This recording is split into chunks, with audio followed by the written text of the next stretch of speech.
In tonight's Ask Anthony, I keep receiving emails and phone calls from many of you who have had your vehicles damaged after going through an automatic car wash. I know this can be a frustrating process if this has happened to you. So tonight, I'm trying to answer some of your questions about car wash damage claims. Picture after picture of damaged cars, trucks, and SUVs continue to flood the Ask Anthony inbox. But unfortunately, they would not go ahead with repairs. They said they were not responsible. I have a black Dodge Ram. It burned the paint all over the place. Just a few weeks ago, we were able to help Pete Finga get reimbursed for the damage done to his truck at a Love Car Wash in St. Augustine. But the claim for Ronnie Schnall's daughter's brand new Toyota Corolla was denied.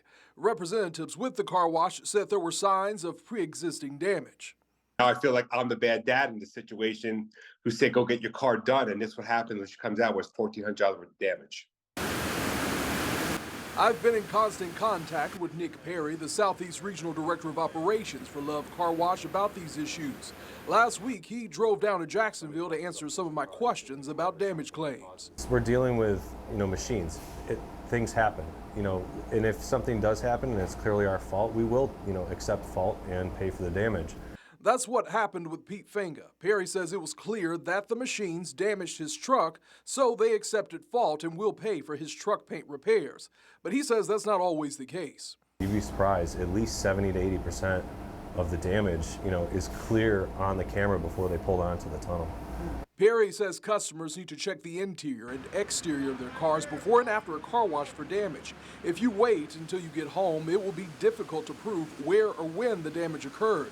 If there is damage, let the car wash manager know as soon as possible.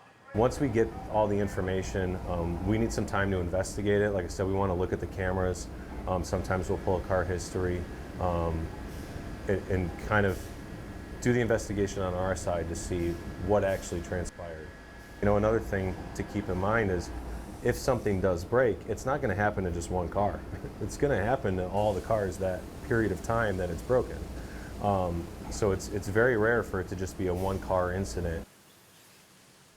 So another piece of advice, if you have proof that the damage happened at the car wash and the owner refuses to cover the cost of repairs, your insurance may pay for it. You also have the option of taking the owner to small claims court, but make sure everything is well documented for a strong case. And a reminder, if you want to tell me your problems in person, I'm heading to Lake City next week. I'll be at Cedar River Seafood on Tuesday from 11 a.m. to 1 p.m.